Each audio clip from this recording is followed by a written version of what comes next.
来镜头锁定来台湾，屏东的东港是拄到年度的大漏水，所以出大水咯。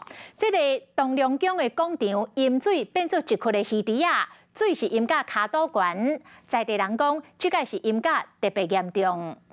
应该咧淹的啦，你看迄水坑搁咧冒水出来，你无看？目睭看过屏东东港东龙里马路拢变水路，水甚至拢淹到徛街，水位来到一个大人的骹肚这么悬，基本将裤比起来，就惊衫会澹起，规气连鞋啊都不爱穿。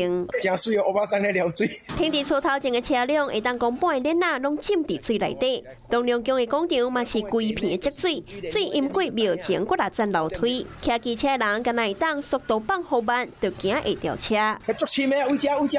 为半暝4点外，水沟啊就一直喷水，甚至个满出来。民众一个精神，发现门卡口已经变成是一个水池啊，算嘛早的关系。地势就较低，这说真啊，我落落去屯里灌开啊，这地势较低啊，所以这可定啦，这无那迄无淹，这会解决啊。好落雨啦，若落雨，淹内底就袂啦。同款的状况嘛发生伫咧外海的高雄基镇。